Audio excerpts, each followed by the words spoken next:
menyikapinya? Ya, ajakan golput ya. Sebenarnya kalau golput sendiri itu merupakan hak bagi pemilih. Jadi menentukan pilihan, memilih dan dipilih itu merupakan hak warga negara. Dalam aturan kan seperti itu. Tidak ada masalah dengan golput. Kan tetapi kalau sudah bentuknya merupakan gerakan politik, bentuknya merupakan ajakan terhadap khalayak, itu saya kira ada peraturan dan undang-undang termasuk dalam kategori pidana, bisa seperti itu kan. Tapi kalau KPU sendiri menganggapnya itu hanya bentuk protes saja, bukan dari bagian dari gerakan politik yang masif, terstruktur dan lain-lainnya, tapi bentuk protes saja. Jadi golput tidak masalah karena memilih dan dipilih merupakan hak juga, tapi saya menghimbau kepada masyarakat janganlah membentuk gerakan-gerakan apalagi nantinya dianggap sebagai gerakan politik. Golput itu bisa dikenakan sanksi pidana menurut undang-undang. Itu saja saya kira.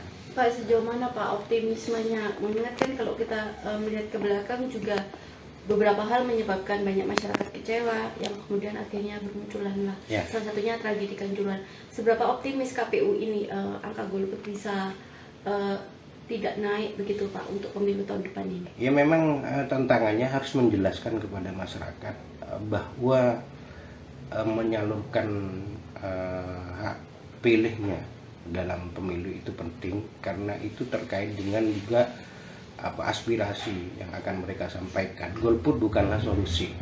Karena dengan golput maka tidak ada sama sekali aspirasi yang tersampaikan di dalamnya. Di dalam hak pilih dalam pemilu termasuk bagian dari penyampaian aspirasi kepada kepemimpinan selanjutnya, termasuk memilih juga bagian dari protes juga. Maksudnya bagaimana di antara calon-calon yang ada dan calon yang dia pernah pilih kemudian tidak dia pilih dan memilih yang lain, itu bagian rangka evaluasi. Jadi manfaatkanlah sarana kedaulatan rakyat ini sebagai saluran aspirasi kepentingan masyarakat.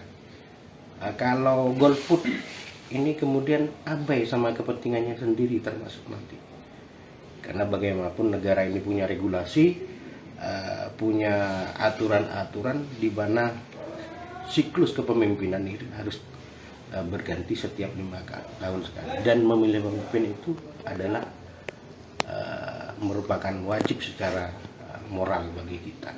Merasa berat nggak Pak nanti Pak tugasnya KPU dengan adanya ajakan golput ini yang sudah muncul bahkan ini masih tahun depan? Saya kira bukan merupakan kendala ya.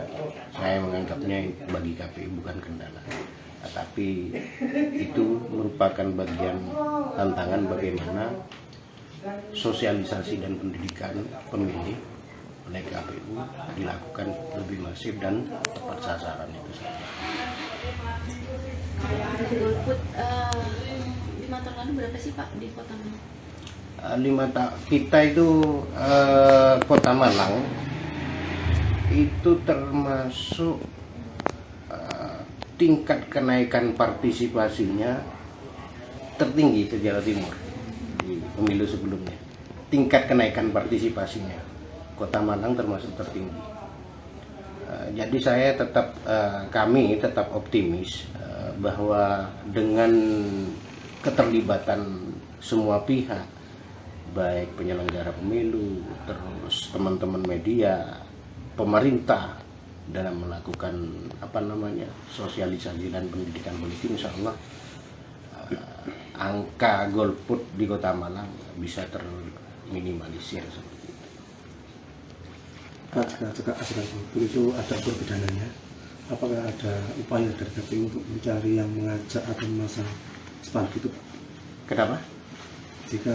Jika ajakan golput itu ada unsur pidananya, Apakah KPU ada upaya untuk mencari pemasang itu atau yang mengajak itu? Oh enggak, itu bukan bagian dari tugas dan wewenangnya KPU. Secara umum golput itu hak, bukan kewajiban. Jadi kan kalau Tapi gerakan mengajak politik seperti itu penanganannya juga bukan di KPU, mungkin keterlibatan Bawaslu nanti yang menangani dan mengawasi, termasuk melakukan pencegahan. Pak, dengan Pak siapa? Muhammad Thoyib, Selaku Divisi Sosialisasi dan Pendidikan Pemilih.